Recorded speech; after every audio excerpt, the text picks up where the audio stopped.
everybody. You have rocked with us for all 5 days of the summit. We're almost at the end, but of course we had to save the best for last. Caping hard for Black women. I am so honored to have the first male in the lineup in the history of the Blaze Virtual Summit. Groundbreaker. The groundbreaker. Yeah. Y'all should watch look at his socials and his LinkedIn. He uses it a lot. But he is a phenomenal co-founder and CEO, the CEO of Hello Tractor, which is essentially bringing Uber to the farms in sub-Saharan Africa. Okay, they essentially take an app that the historically disenfranchised can leverage to get tractor mechanization on their farms without having to use manual labor and without having to pay $35,000 for a tractor. Jehiel is esteemed all over the globe. He was recognized by Foreign Policy magazine as the top 100 global thinkers. He actually served during the Obama administration on their advisory council for doing business in Africa. He was the subcommittee chair for technology, and I've had the honor over the last year of working with him in Hello Tractor, really helping them to construct this pay-as-you-go finance solution and really bring access, right, to people who really deserve it across the continent. So I'm excited to have him in this conversation today, and just know that we are really going to challenge you today, right? Because while we are learning a lot about speaking up and having a voice and having ownership in Web 3.0, and making sure you create room for other people, there will be times in your journey, case in point, where you have to intersect with people who don't look like you, right? With people who don't share your same experiences, and still advocate for yourself, right? Still advocate for the women that continue to be marginalized within the margins, right? So we're gonna talk about our own experiences and our own thoughts around how we can, just rise above those things. Jehiel, if you could tell the people who you are, some about you, and if you could share the intersections of some women in your life that have helped to mold you into who you are today. Sure. And thank you, Casey, for having me as a part of the summit. Really proud of you and the work that you're doing. Thank you. With Blaze. And I think there's a lot of overlap in our work. We work in sub-Saharan Africa, but a big focus of our work is providing opportunities to those who live on the margins of society, of well-established economic structures. While we focus in Africa, I'm originally from Cleveland, Ohio, from the U.S. But I was raised in a household like many with a strong mother who was the matriarch of the family and instilled in us. I got 3 siblings. The importance of first of all, realizing that we all have value. And even when you're in spaces where you might not be represented well, your time in that space is to the benefit of those that are also in that space. They're not doing you a favor. And I think we were always raised to see how we spend our time and talent as, at a very bare minimum, an even trade. And so that's kind of some of the guidance that I brought with me on my journey, and hopefully some things we'll touch on in this conversation. Dope. I met his mom. She is super phenomenal. So hats off to her. Hats off to his incredible wife, and his beautiful girls. He's surrounded by women, which is probably why it's easy for Jehiel to be receptive to feedback and challenge around, creating more and more space for women. Anybody that knows me knows that, I'm gonna raise my hand in a heartbeat. But the people on the other side of the table, it's not always easy for them to see beyond their own experiences, right? Or to see beyond their own privilege at times, right? And feel like they're giving something up, right, for other people. So Jehiel, one thing that was surprising for me when I entered the ag space, I had played in the tech space a bit because that's who I structured loans for in corporate America. I was definitely heavily immersed in the finance space where it is a white male dominated industry. But coming into the ag space, working with, Pay As You Go and Hello Tractor, I did not realize in the beginning that it was also a very male dominated industry. And not to say that women aren't doing the work on the ground, because they are. A lot of them are, right? But I didn't see us, right, in the advertisements. I didn't see us in the boardrooms or in the leadership spaces, etc. What is your take, I guess, to start, on this imbalance that exists right now for women in the ag space, and what are some of the things that you've learned that can be done to kind of bring the balance? Well, there? I think first of all, you got to be intentional, and this is an area where I personally had to grow. I thought if you just try and create conditions for parity economically, the gender piece would take care of itself. And what I realized, and what you confronted me about, was the importance of being incredibly intentional in how you even target who your customer should be, and not make assumptions about who belongs in a space, who deserves a certain opportunity based on past precedent, because then you're just reinforcing a bias. And I think back to when we were setting up our credit program and having a clear gender imbalance in who we were targeting for financing, under the assumption that men wanted to be tractor owners but women didn't. It's embarrassing to think about it, and certainly to share it publicly, but that was a bias that I brought unconsciously to the table. And you confronted me about it and said, hey, look, actually, women are overwhelmingly the growers in Africa.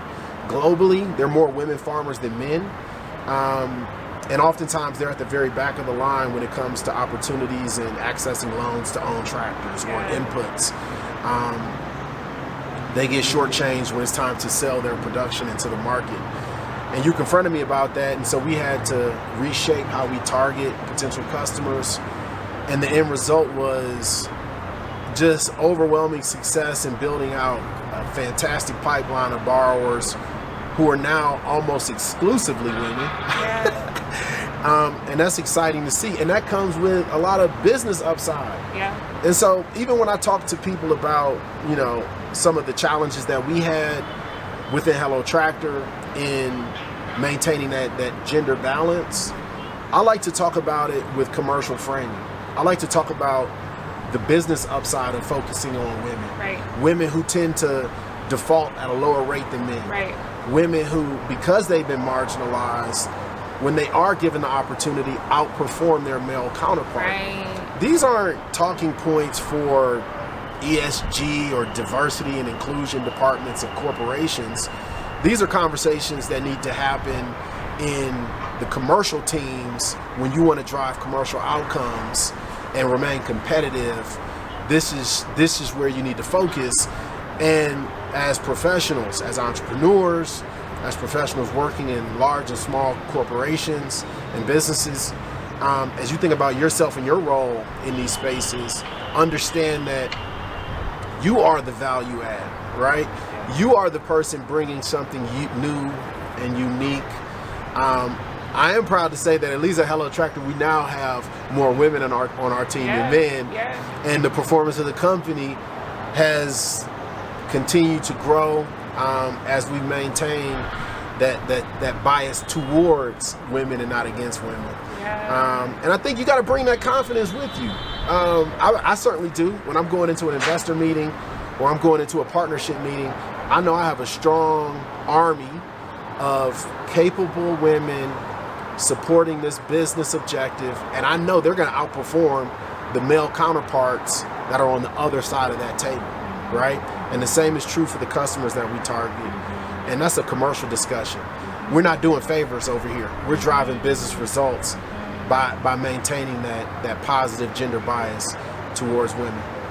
Super dope. Like, this is caping hard for Black women, right? And I love how Jehiel said, like, this isn't some D&I stuff on the periphery, right? Like, this isn't some PR good stuff to say about ESG. Like, this is what it looks like when a CEO puts equality in the fabric of their company, right? In the culture of their company. And what I would say, and echoing what Jehiel said, to you as Black female entrepreneurs who will lead the world. You absolutely will. You already have what it takes. don't be afraid, right? Like, even if you are, do it scared, right? Like, you're gonna have to go in these spaces that don't look like you still today, right? And speak up and say what's obvious to us that is not the obvious to a boardroom full of men, right? These are going to be your partners, they're going to be your bankers, they're going to be your mentors, they're going to be the people that you consult, etc. But yeah, it is so worth it, so that in the next 40 years our daughters can have a different experience than we're having today. Super dope, Jehiel. Yeah. Actually, let me add something too, because you touched on something. Yeah. You know, the importance of having representation for our world is, I mean, that piece I think we touched on. But the truth is that women have always been leading, right? Now, women don't always get the credit, right? In business, even if you look at the black community in the US and the advancements that we've made across all of our major movements, there were women spearheading and pushing those movements forward. And overwhelmingly, the reason why we've made those advancements, now they don't get the credit. They're not always the ones out front. So I think that's another area where, you know, there should be some reassurance. I think when you think about the successful track record that women already have in executing and actually getting stuff done, right? Now, I think the tweak or the hack is get credit for the work that you're already doing, right? Yep.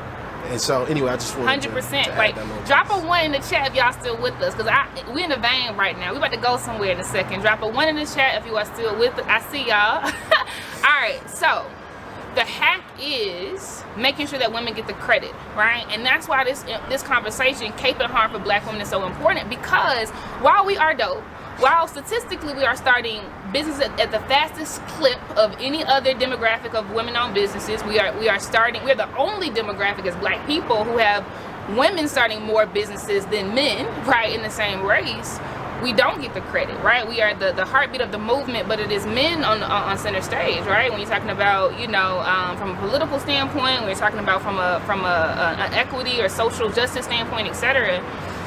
Which means that we need other people that don't look like us, right? Yeah. To cape hard for us. So I want to answer the questions in a lot of people's minds, because I know it, right? I've spoken with you, I've experienced it myself. What do we do in situations where the person we're helping, right, the people we're working for, the people we're consulting, don't get it, and they refuse to get it, and they want us to play the game? You know, they want us to do the subtle things, like just go ahead and grab the coffee instead of telling the person off at the other side of the table that assume we were the secretary, right? When they want us to play the role of, you know, when somebody says something that is a macro aggression in a meeting, such as, oh, I thought Casey was a man, you know, I'm surprised you're a woman, right? Some folks are uncomfortable with us challenging partners because to them it is, you know, well, that's less revenue, right? You know, Jehiel, I want to hear your take on this. I will say mine first. You know, in my business, right, where I do coach black women and I do consult other companies and I do speak for companies, right, Amazons of the world, colleges of the U.S., etc. I work with the willing, and I am willing to walk away 100% of the time or put up boundaries and say, I will not do business with this person, or I will not interact with this person because I'm going to protect my peace. I'm going to protect my integrity. I'm not going to waste my energy trying to change somebody's mind about me. I'm going to work with the willing, right? So my stance on that is to be radical enough to say no, even if it means somebody's sponsoring you, but you can't use certain words, right?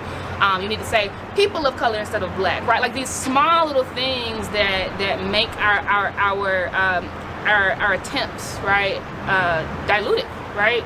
I'm willing to walk away 100% of the time and work with the willing, because I know there is so much brilliance that's pent up inside of us and nobody's giving us a chance. You know what I'm saying? I know that we're already 10 times as good as other people. How do I know? Because we had to be to get the entry-level jobs we got in the first place. Like, we had to be 20 times as good to get the promotion, right? So for me, you know, the answer to that is moving horizontally more, right, and working with the willing, because they code anyway, right, and then rising and creating a new precedent. But how would you say women should handle the situation when they are often in environments where people don't get it, they refuse to get it? Yeah, well, I think it's hard to give an opinion specifically for on the gender side, because I'm not a woman, but I will say in these difficult moments, I think self-awareness, first of all, helps a lot. Knowing where your boundaries are help a lot, because something that might be a trigger for me may not be a trigger for Casey, or may not be a trigger for you. But if somebody is crossing that boundary and they're doing something or saying something that is a trigger, you have to have the self-awareness to confront it in real time. Yeah. And that's where leaning into conflict, and I'm big on lean into conflict. Woo! I don't have a problem telling somebody, and what bothers me may not bother the next person. That's good. But the things that do bother me, I take enjoyment in letting somebody know, hey, you crossing the line, right? And embrace that. And sometimes, you know, what might seem like it should be a trigger for you may not be, right? It really depends on the person, and that's where that self-awareness comes in. And you should really sit with yourself and say, I know I'm going into a difficult situation. I know, you know, I might not be well received in this situation, and there are certain things that I need to get out this situation, but I have boundaries, and this is what they are.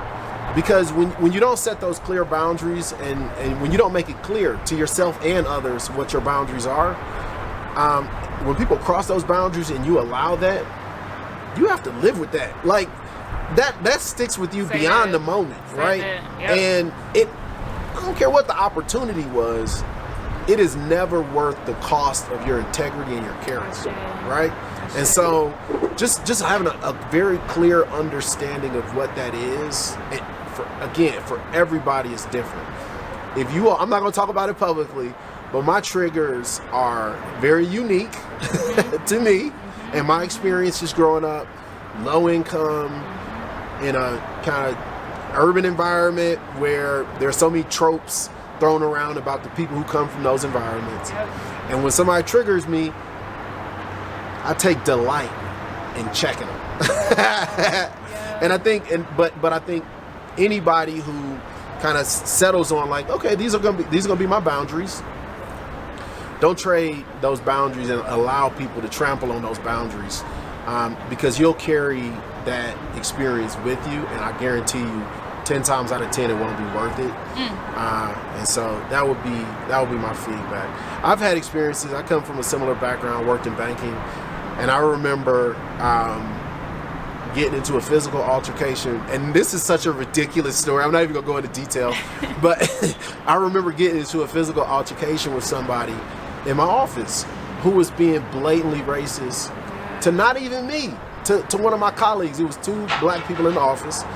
And this person was being very derogatory and just blatantly racist. And I confronted him about it, and we got into a physical altercation. And I took so much delight in that engagement. Now, it hurt me professionally, but when it comes to my integrity, I still think back on that moment with so much ridiculous pride. Okay, now you should not do that.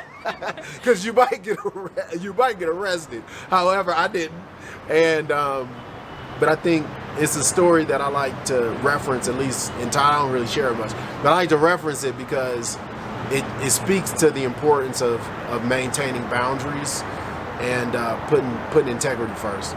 Yeah, that's so good, Jehiel, and I just want to say this as I'm feeling it. You know, this is leadership, right? Like vulnerability has to be a part of the leadership that we embody as black leaders, right? As black business owners, as black global thought leaders, right? Because the status quo won't do, right? It was Andre Lord who said, you know, the master's tools will never dismantle the master's house. So if you keep on playing the game, if you keep on code switching, if you keep acting like this stuff doesn't re-traumatize you and re-trigger you, right? Like the same systems that are in place will continue to be in place, right? It was vulnerability that led to tough conversations that Jehiel and I had when, you know, I'm like, you know, I'm just not seeing enough of us. Like, what is this, right? And it was vulnerability that allowed him to respond in a way, right? Because he trusted me, right? Like these words don't come up enough in leadership, right? But like, like these are the things that legends are made of, right? Like these are the things that legions will follow, right? Because they feel something like that is the audacity we have to have when we're going into these spaces, you know, leading with vulnerability enough that we create trust, right? Because when somebody does not look like you, I'm gonna tell y'all this, you know, and some of y'all know, right? When somebody doesn't look like you, right, and you don't know that they truly empathize with your experiences, right? You don't know if they truly get, you know, what's at the heart of what your personal mission is. It is only trust. Mm-hmm. It is only trust that'll get you to go all in with them and them to go all in with you, right? So, you know, for a long time, you know, Black women especially, because we've been the last rung on the ladder, right? We have been so guarded, right? And we have been so closed off, and we've been so hard to read, justifiably so, right? That we limit our partnership ability, we limit our impact ability because, you know, like we don't know how to grip people in a way that they follow us. You know, we don't know how to grip people in a way where we change their minds, not because, you know, in traditional corporate sense, we just keep, you know, working for free trying to get somebody, you know, but literally like we strike them at the core, right? Where a man all of a sudden says, oh my gosh, like I didn't even, I was making assumptions. Yeah, let's try this out. Let's test it and see what sticks to the wall, right? So I just want to underscore that because I think that's a big part of who Jehiel is as a leader. You know, that's one reason I trust him as much as I do, right?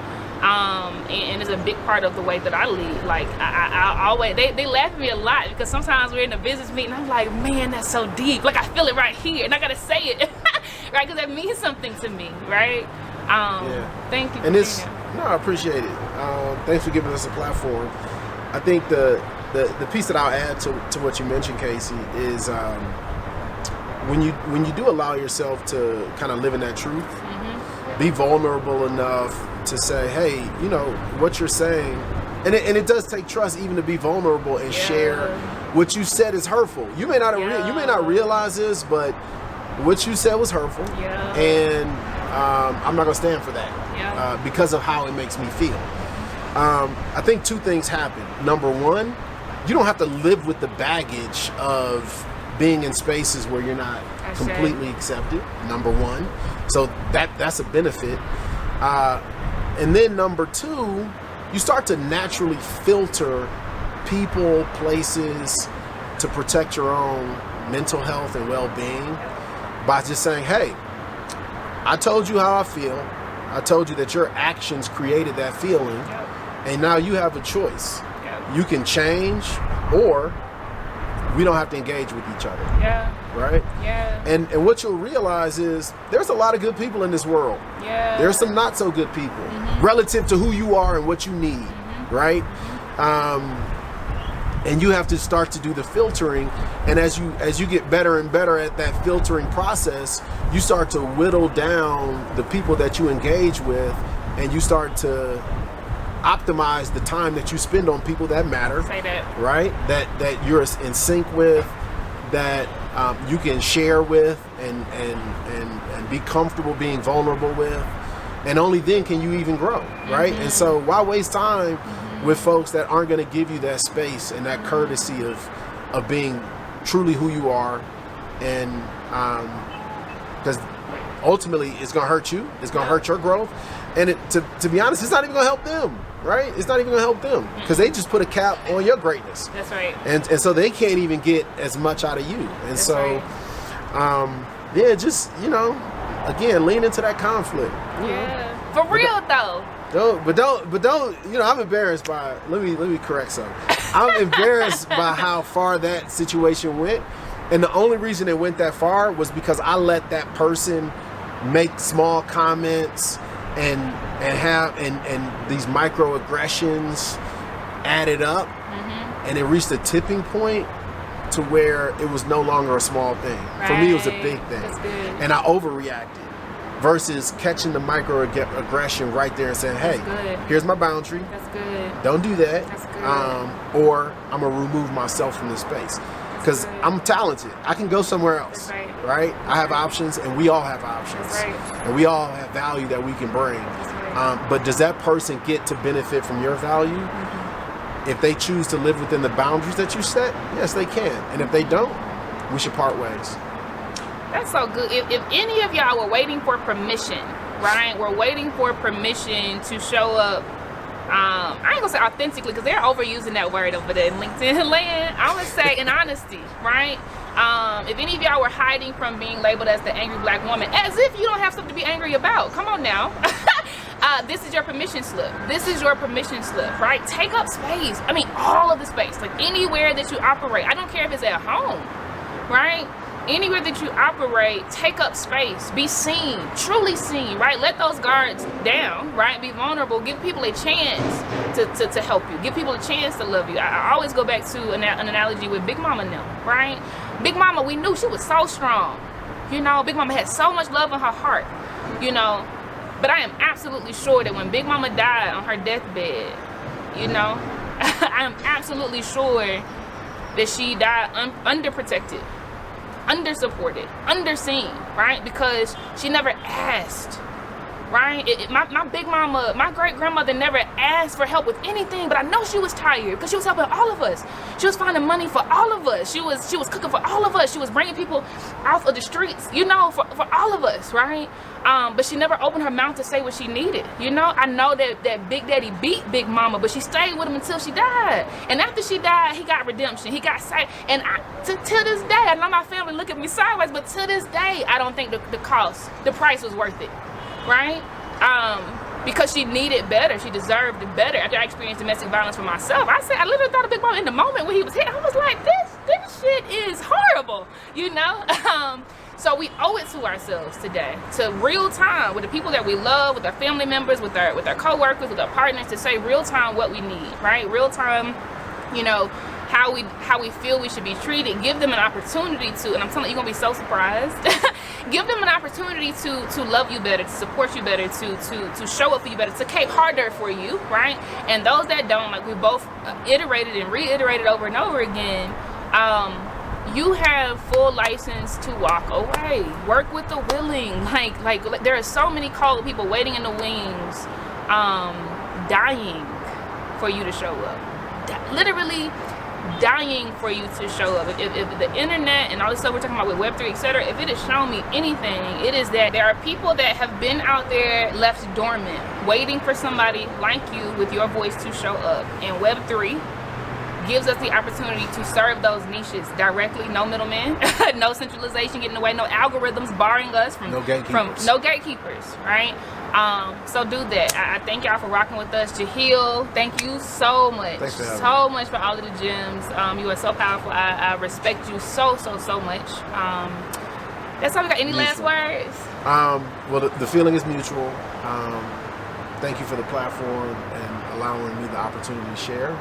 I'm inspired, and I'm looking forward to seeing your growth and the growth of this movement. Yeah. We're not asking for permission. That was yesterday. Today's a new day. Woo! Yesterday's price is not today's price. Yesterday's price is not today's price. All right, y'all. Enjoy the last few sessions. Thank you so much for rocking with us. Keep going, sis.